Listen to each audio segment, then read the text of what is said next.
Shalom and welcome to this home edition of the Middle East Report. In this program today, we'll be discussing the challenges facing Jewish students on campus in the midst of the COVID-19 pandemic. And in this program today, I'm joined with the Associate Director of Stand With Us, Tamir Oren. Tamir, great that you can join us from Israel on this home edition of the Middle East Report. Thank you so much for having me, Simon. That's a pleasure. And Tamir, I can't believe it's nearly 4 years since you were last on the programs in our studio. So I'm definitely looking forward to that time when our studios can reopen and we can get guests in the studio again. But I'm very pleased that you can join us from Jerusalem today. Can you share with us something about your Jewish background, growing up, living in Israel, and also your time you spent serving Israel in the IDF? Sure, Simon. So I had a pretty regular Jewish and Israeli upbringing. I grew up in a small village, 25 minutes driving distance from Tel Aviv. The village is called Matan. It's right on the Green Line, on the border between an Israeli village and a Palestinian village. So that's where I grew up.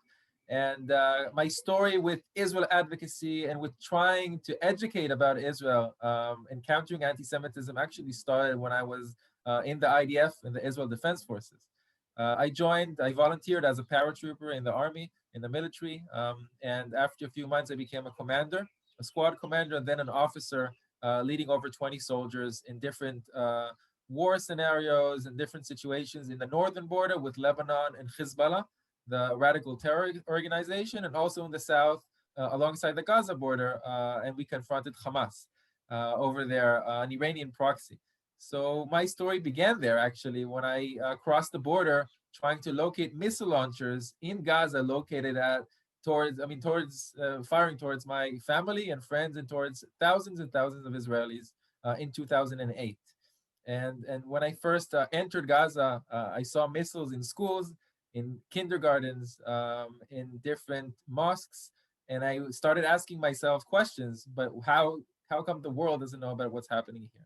And when I left Gaza and I kind of absorbed this experience, I joined Stand With Us, which is where I work at the moment, to educate people about the Israeli story, perhaps about mine, about many other Israelis, and to show them the other side of what they usually see on the news. Excellent. And you also, when I interviewed you, you were then the UK director of Stand With Us, that do an amazing job in advocating for Israel on university campuses throughout the Western world. As the UK director, what was your challenge that you faced, and what was the extent of anti-Semitism and Israel hatred that you personally experienced through your work with Stand With Us here in the UK? So I actually moved to the UK to study my master's at Imperial College in London. I've done my MBA degree. And during that time, we reformed Stand With Us and restructured and started a whole new operation there for students to support them. And 2 weeks into my studies as a master's student, I got a barrage of phone calls from Jewish students asking me, Tamir, this professor told me this. This professor told me that Zionism is racism. This student told me that I'm not allowed on campus because I'm too pro-Israel. Jewish students, by the way, and non-Jewish students.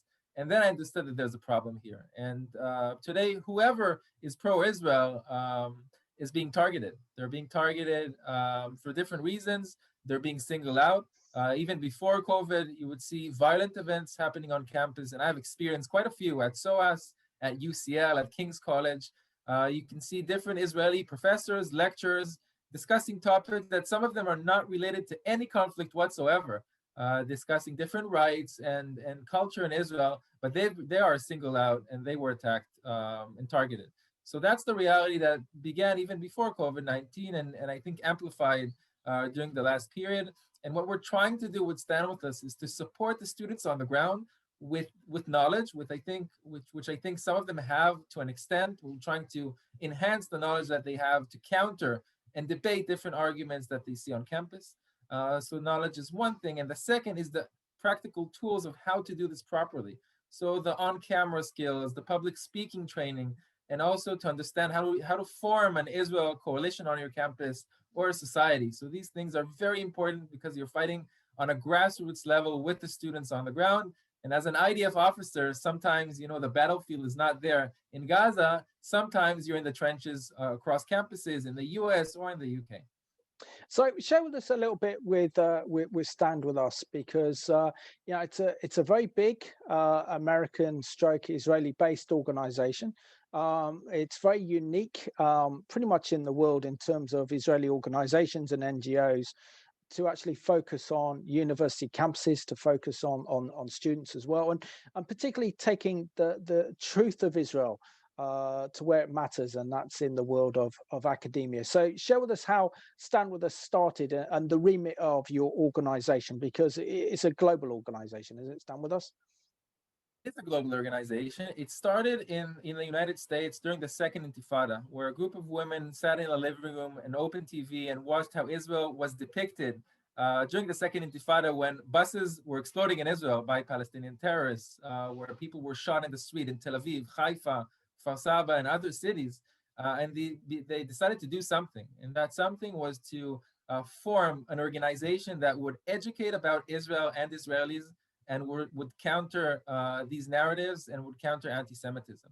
And from day one, we're fighting in the battlefield of campuses. We're trying to instill confidence and inspire people to share the Israeli story, and to balance the anti-Israel and sometimes anti-Semitic rhetoric that we see on the streets, and especially with students. And we started with university students, and we understood that we need to go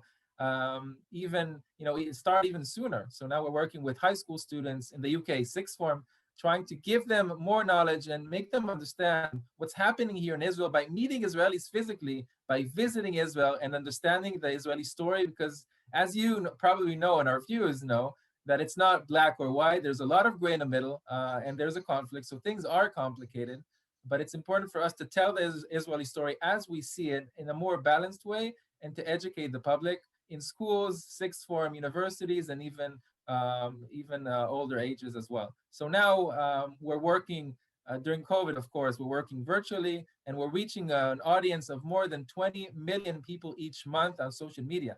So we're working on Facebook, on Twitter, on Instagram, even TikTok, because we understand that the younger generation is also there. So whoever wants to be educated about Israel will find us on social media virtually nowadays, and will get the facts that they need. And it's so important that there is an organization like Stand With Us, because in my day when I was at university, there was no such thing as Stand With Us, and to be pro-Israel on university was a challenge in itself. Tamir, you are now the associate director of Stand With Us, so not bad, number 2 in terms of the Israel office in Jerusalem. And recently, you've just been up to the Golan Heights, which I got to say is one of my favorite parts of Israel. So share with us what you were doing up there, right on the border with Syria. First of all, I have to say, Simon, it's beautiful, and I invite you now. Join me now. Take a flight. Come to the Golan Heights. The weather is just... We're not allowed to, I'm afraid.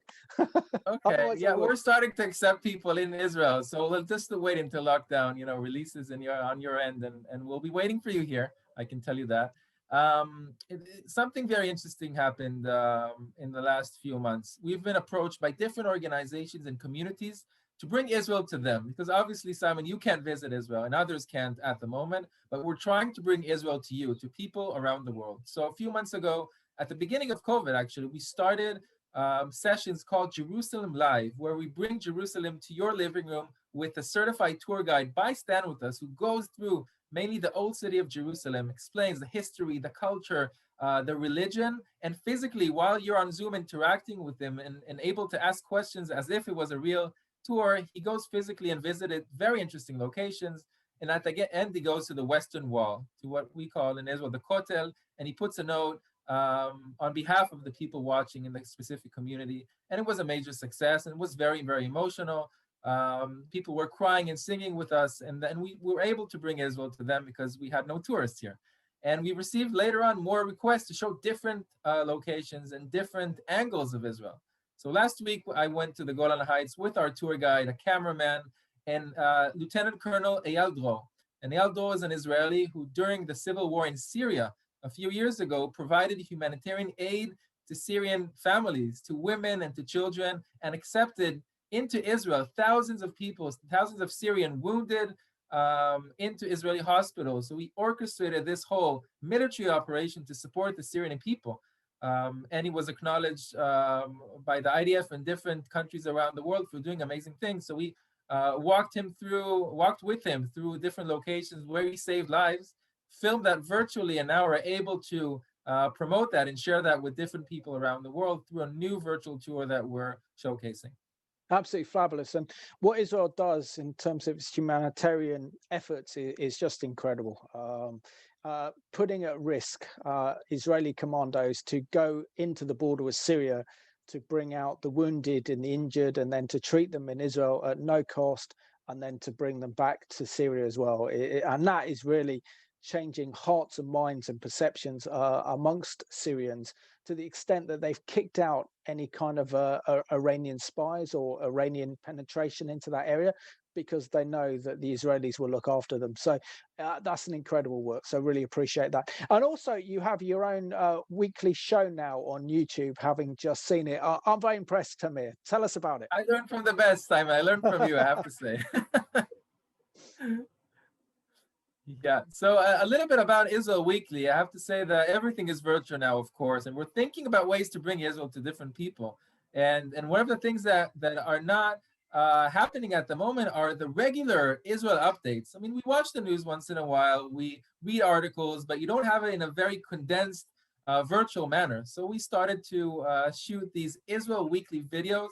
Every week, the main 5 themes, the 5 issues that are kind of the burning topics in Israel, from the humanitarian aid that we're providing, for example, to Equatorial Guinea at the moment, to different medical enhancements and COVID-19 issues, and of course, Gal Gadot and different Israeli actors, the famous actors around the world. And actually, one of the most interesting items that we had was with judokas, the Iranian judoka and the Israeli judoka coming together, competing together in Tel Aviv a few weeks ago. And now a film is produced and perhaps a TV series about their friendship. So these things are issues that we're happy to share with our followers and viewers. To me, I think we have to talk about kind of serious business now. And you mentioned earlier COVID-19 and the pandemic and how this has restricted us. We're now approaching, certainly in the UK, the first anniversary of our lockdown. One of going through the second, kind of third lockdown now. I even dread to think how many we've actually gone through, because it doesn't seem anywhere out of it. But can you share with us the impact that COVID-19 has had with the work regarding Stand With Us, and also what impact it's had on Jewish students across campuses across the globe? Yeah, sure. So COVID-19 came as a surprise at the beginning. It took time to regroup and understand the situation on the ground. And think about this, that in reality, in different times, you could have faced students physically, you could have seen what's happening and educate them and have a personal relationship and try to educate on a more personal level. And I think what we've seen now is an increase in anti-Semitism and anti-Israel sentiment, because everything is online. So now, for example, if you have a student in the UK, I won't say the university at the moment, I won't state it, but a Jewish student on a WhatsApp group of the whole cohort speaking about Israel in a positive manner, this female student was singled out and then thrown away from that WhatsApp group and was verbally attacked and threatened by students. And when that student came to the professors, to her faculty, trying to figure out the situation and to ensure her safety, nothing really happened. So think about all these WhatsApp group and Instagram pages and Facebook posts are really, really challenging for Jewish students, I would say, and not only for Jewish students, but for pro-Israel students at large. So how difficult is it? I mean, yeah, it's hard enough dealing with COVID-19 anyway, but when we find that students, particularly those attending universities, are having their courses disrupted, many of them have had to stay on campus despite the pandemic, being isolated in their rooms in their student dorms, feeling that they don't get the full kind of university experience, and then finding that they're facing Jew hatred online on various different social media platforms at university. What support is Stand With Us giving them? Because it's a difficult time for our students right now.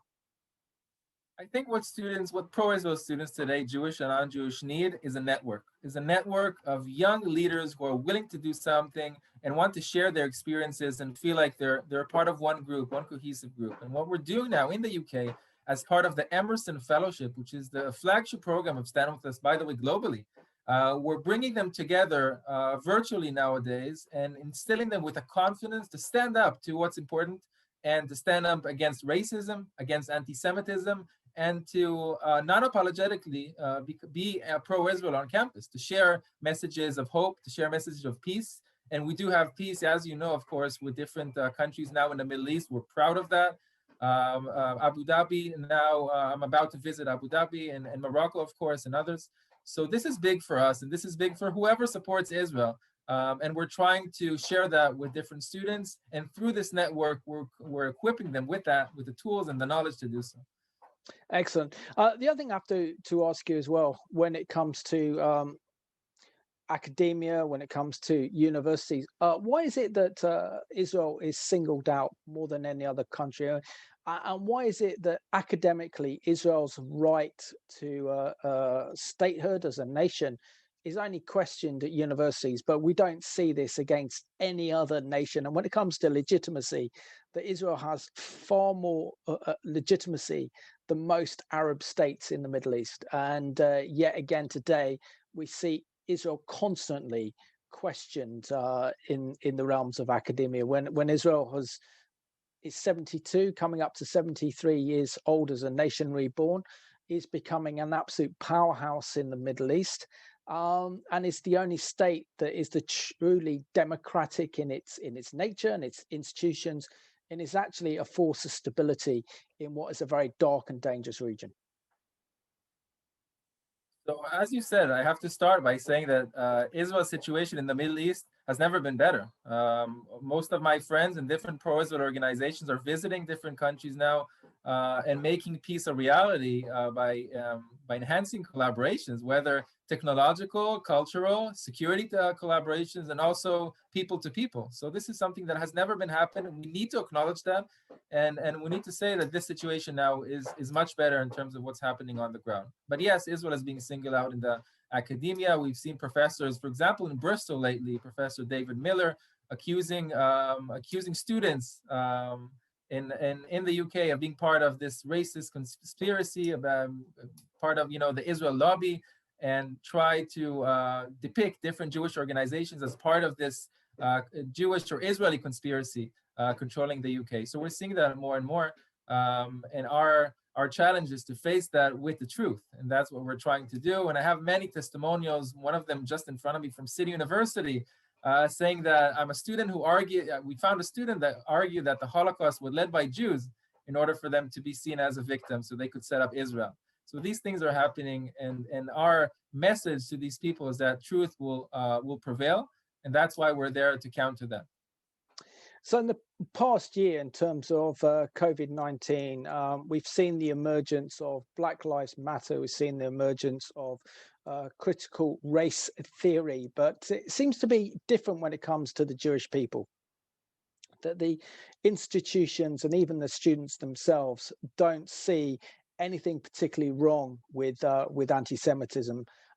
This is a troubling concern for anyone who supports students on campus, and also anyone who supports Israel. How concerned are you that Jewish students are being sidelined when it comes to the issue of Jew hatred on campus? So I am concerned. Nathan Sharansky, the former head of the Jewish Agency in Israel, said that there are the 3 Ds. If you want to understand anti-Semitism, you need to understand how to see it in front of your eyes. So one of these 3 Ds is double standards. And when you see double standards in the way Israel is treated or Jews are treated on campus in comparison to other students from other countries, you understand that anti-Semitism is being fostered on campuses. And we're seeing that in the UK, we're seeing it in the United States and in South Africa. And we're campaigning in the best way possible with the students on the ground. It's important to understand that if you don't have the support from the ground, the grassroots support from the students, from different presidents of societies, and sometimes from the faculty, will never prevail. So what we're trying to do is harness the support from these students to counter these narratives and to counter anti-Semitism. those who are saying that it isn't anti-Semitism just don't understand the reality on the ground, and it's trying to be depicted as anti-Israel or just critical of a government. But actually, we've seen it before, and it's not specifically against one government or another. It's against the pure existence of the state of Israel, and this is what we're trying to do at Stand With Us. Your organization interviewed students suffering from anti-Semitism. But do you find the situation is worse in Britain and Europe? Because a few years ago, I did a documentary for Revelation TV in which we actually interviewed Jewish students in Belgium. And many of them described that they had their jackets set alight and saying that you should burn in the Holocaust, and just vile experiences of dealing with Jew hatred that was pretty much largely ignored, to the extent that many of those Jewish students in Belgium now study either in Israel or in the United States.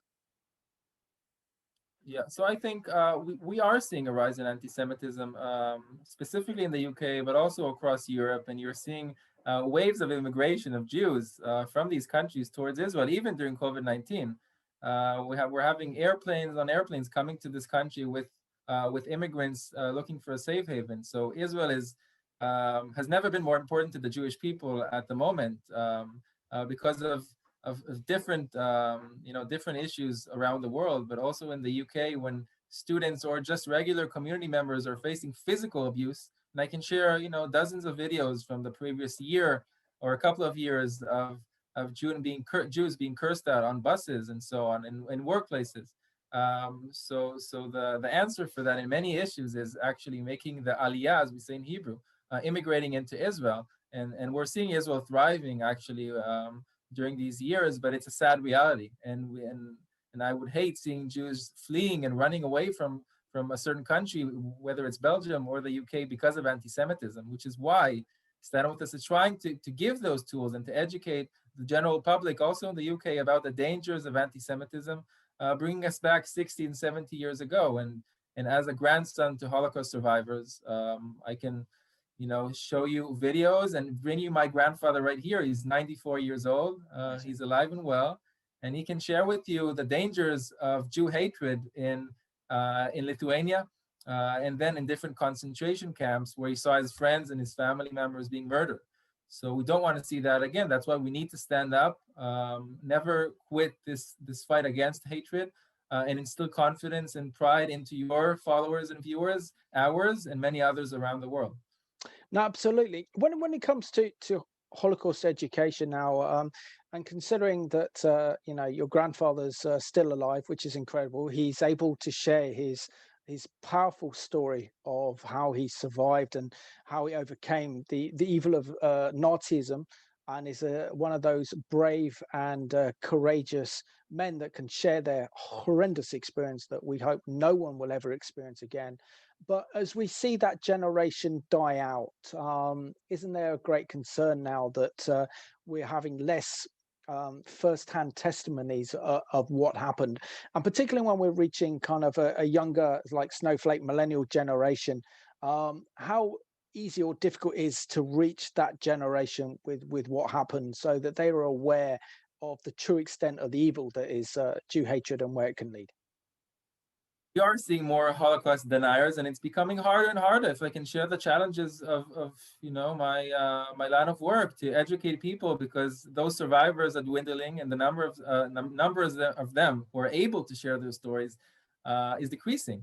So this is the challenge of our generation. This is the challenge of the next generation, to try and understand the best way to penetrate the hearts and minds of people around the world and make them understand the atrocities that the Nazi regime inflicted on people in general and on the Jewish people. And just, hearing my grandfather, I'm in tears every single time, because it's even hard to grasp today, when he's alive, the stories that he's sharing with us about how he has no family now, about how most of them were murdered, some of them in front of him, how he was detached from his mother in one of the concentration camps where the Nazis were just tearing them apart. And he found himself alone as a child, 13-year-old child, trying to understand this new world by himself. So these things are hard to grasp, even today when you see them in person, these amazing, brave Holocaust survivors. But let's think 20 years down the line, that is our challenge of those who are watching us today, and my generation, and perhaps even my children who are 2.5 years old now. I have twin boys. To really tell the story in the best way possible, so people can relate to and understand, and so we won't repeat that or these mistakes again. And when it comes to Israel, and it comes to education, for those who have not been to Israel before, and I'm particularly speaking to some of our viewers here, that Israel is a very young, it's an incredibly dynamic country. How important is it that, for example, that young Christians watching this program today that don't really have an understanding of Israel should actually go and visit the country for themselves and to see how young and dynamic Israel actually is, and everything that Israel has to offer? Because when I was 21, doing a 3 months Hebrew university course, changed my life. To be in the land, to experience Israel with other students, particularly Jewish students from North America, to visit all around Israel, to learn Ivrit or Hebrew, and to work in a kibbutz and a kibbutz factory called Mashnakim, was probably one of the defining moments of my life. And it was certainly the best 3 months of my life I've ever spent, coming back with that passion and love for Israel, and that Israel more than met my own expectations when I was a student. Israel is ingrained in both your story and mine in many, many ways. You know, in Israel, you can walk and see the Sea of Galilee and what happened there. And you can go to Tel Aviv and witness the diversity of people and the diversity of opinions and the technology and the development of this amazing country that is only just above 72 years and has accomplished so much. You can go to Jerusalem and see the Holy Land that we are reading about almost every day. And witnessing three religions coexisting, coinciding together side by side today in Israel. Disregard everything that you hear in the news and on the media. There is coexistence in Israel and exists in the north, in the south, in Jerusalem. And I think what's most unique about Israel is the people. You just can see the warmest people and the most accepting people who can really tour you around and show you the most amazing views in Israel, from the Golan Heights in the north, which is just next to the Syrian border, to the Israeli desert, just next to the Egyptian border. And just to understand this very small country, 72-year-old country, borders with different enemy countries or former enemy countries, but thriving in a way that today, during COVID-19, I think we're #1 in vaccinations, which is quite a success. The numbers as of today of, over 50% of Israelis have been vaccinated more than twice. And we have over 5.5 million people who had at least one vaccination. So essentially now we're in a new reality where I can speak to you now on Zoom, and I can go to physical meetings. And after 4 lockdowns, we can see, the light at the end of this tunnel. So that's a significant achievement as well for the only Jewish state in the world, in an Israeli country in a very turbulent Middle East. Absolutely. And how does Stand With Us go about inspiring and informing and educating the next generation of, say, Israel advocates? Because it's those at university in particular that where our worldviews are shaped and our experience is shaped, and also prepares us for positions of leadership in the years or decades to come. So how does the media condition say as students now, and how do you kind of bridge that gap between the media portrayal of Israel and, let's say, the actual true portrayal of Israel? We are addressing all ages, and to all of your viewers now who are watching us, please go to the Stand With Us website, go and follow us on Facebook, Twitter, and LinkedIn, and listen to our messages and share them widely, because this is the most important thing, to educate and to widen the circles of people who are aware of Israel and its importance for the world and the importance of its existence. So we're starting with workshops and for example, on-camera workshops and different educational sessions about Israel. It's called Israel 101, to discuss the history, the culture, and yes, the conflict. We discuss religion and other really complicated issues, and we dissect them in a very simple manner. We even have brochures to share online for people to understand what Israel is about, and also how to answer the difficult questions in a short, soundbite manner. So these are things that we do with high schools, sixth forms in the UK, with university students, with older communities, with synagogues and churches. And I would say whoever wants to be educated by Stand With Us visit us, send us messages on social media and contact me. So if you want to share my details, I'm happy to. And we'll direct you to the best person available, whether it's in the UK or in different countries. And we're trying to bring Israel to you, where sometimes in different news outlets, you don't see the real Israel. So we have now a platform called standwithus.tv, which broadcasts different Israel news, Israel TV series and movies, and showing the real Israelis to different people. And I'm sure some of you, your viewers, have never met an Israeli. So that's what Stand With Us TV, as an example, as a platform, is doing nowadays. Absolutely. And also, we're seeing that Israel over the last couple of years has really kind of broken the ground in terms of films, in terms of drama series, and that we see on Netflix a number of very powerful Israeli dramas showing not only the conflict in Israel, but also what life is like through Israel. And Israel probably hasn't had that exposure before, and particularly when we see the popularity of Netflix as a media platform. I'm waiting to hear what's your favorite Israel TV series or movie. But I would just say that the best way to bridge gaps and to bring people together and to bring peace closer and closer understanding between people is culture. So I'm really happy that you're seeing a series like Shtisel discussing Orthodox Jews in Israel, and also a series about Fauda discussing the situation in Gaza and with terrorists and the complexities of fighting an urban warfare in the Gaza region or in the West Bank. So these are issues that I'm happy people are witnessing and people are exposed to. We have now a new TV series translated to English called The Valley of Tears, which is the story of tank commanders during the Yom Kippur War in 1973, when Israel was attacked by Syria and by Egypt, and we had a full-on war going on in Israel that threatened the pure existence of the country. So to understand from 1973 as an example to what we're facing now with Fauda, with that TV series, and how we're countering terrorism in this country, shows you kind of an historic overview through a cultural lens, which I highly recommend. Well, to answer your question, I think my favorite Israeli TV series was Where Eagles Fly, I think it was called. And it features some Israeli soldiers who were part of the Second Lebanon War in 2006. And their struggles after the war, and how they go and find out that one of the guy's girlfriend has gone off to Colombia, and they thought she was dead, and think she was alive, and they go off to try and find her in Colombia. I think that's my favorite Israeli series that I've seen on Netflix.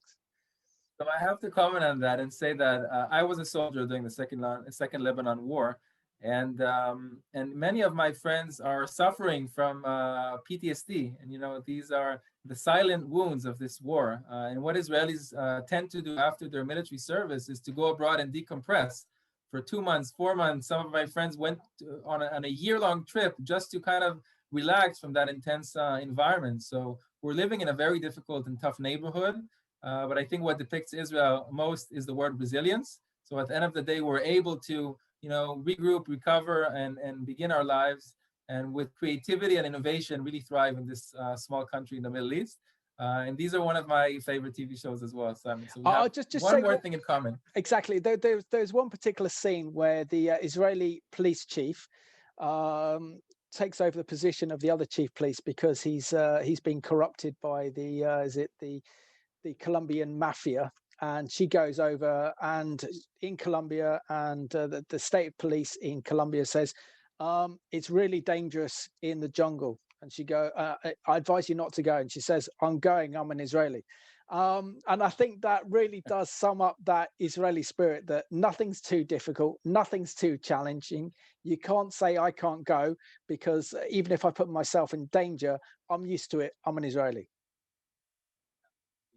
100%. I mean, most of Israelis, if you think about this, have gone through military service and have gone through different intense situations. It's a very dynamic situation where you're, for example, in the north or in the south, and you have to react very quickly to things that you see on the ground. And I can tell you, as an officer, when you're standing in a location where you're seeing people approaching you, some of them are women and children, and you're thinking that one of them may have a rifle pointed at you. That's a very, very dangerous situation. You have to make really, really rapid decisions. So that's a resilience that we Israelis experience in a very young age. think about our military. We're very young when we joined. It's 18. I was a commander and an officer, and when I was 20 and 21, I was leading later on more than 100 soldiers at the age of 24. So we grow up really quickly in Israel. So that's, in ways a complicated reality, but also I learned a lot from that. And I met my wife during my military service. So I have the IDF to thank for that as well. Definitely. So it's even better organization than I thought, the idea. Tamir, can you share with us, really, any viewers watching who are students who don't have an Israel Society at their university, but want to get involved in Israel and want to proclaim the truth about Israel? How can they get involved with the work for Stand With Us here in the UK? No, I think we need to have kind of a mind shift from being talkers and people who share posts on social media to become doers, people who write articles, people who speak with students and speak to their communities and different circles and educate and make an impact. And I think if you want to become a doer, if you want to do something, start by doing the most simplest things that you're able to do. If it's writing a post, if it's writing an article, if it's speaking to your friends, if it's reading something and calling Stand With Us and listening and speaking with an Israeli in person. We're having these amazing Zoom conversations between UK students and Israeli students, and we're engaging them together, and we learn a lot from one another. So these are the things that, first of all, this mind shift is very important. Second of all, join us. We have leadership programs for different ages. We have workshops, we have lectures, whether on campus or now virtually. We have film screenings and different events for you to take part in. They're happening throughout the week during COVID and regardless. This is what we do. We're passionate about this. We're happy to include you as part of our activities and to see you with us and to stand with us. Excellent. And finally, Tamir, you have an excellent program called the Emerson Program or Fellowship. Share with us about this amazing program that you organize for those who are students who are passionate about Israel and want to take Israel advocacy to another level. So this program is our flagship program where we train a selected number of top students from across the country, across the UK. And what I would like to state is that I was interviewed by you 4 years ago with Jonathan Farrell, a Christian from Exeter University. And we began this program together after he was facing anti-Semitism at Exeter University. So what we were trying to do back then and now is happening full scale is training dozens and sometimes hundreds of students, giving them the knowledge about Israel, and then giving them also the tools to set up a society for themselves, to run an event for themselves, whether physical or virtual. And we have, I would say, over 100 speakers who are now waiting to be sent to the UK virtually and speak to communities. So if you're sitting now at home and you watch us and you want your family or your friends or your campus or your faculty on campus to learn about Israel, speak with us. We can tailor make a session. We can find the best speakers for you, Jewish or not Jewish, and literally bring Israel to you with the best people who can share firsthand about their experience.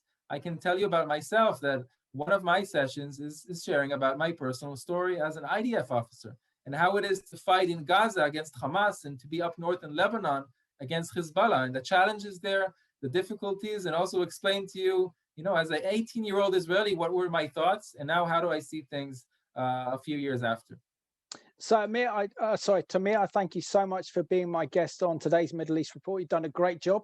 I'm a great fan of Stand With Us, so keep up the great work, and I look forward to you flying to London, coming to our studios, and I'm always open to guests that Stand With Us provide once this COVID-19 crisis is over and life can begin to look a little bit more like normal. In the meantime, keep up the excellent work you're doing on Zoom and empowering our students with the truth and the knowledge about Israel and the Middle East.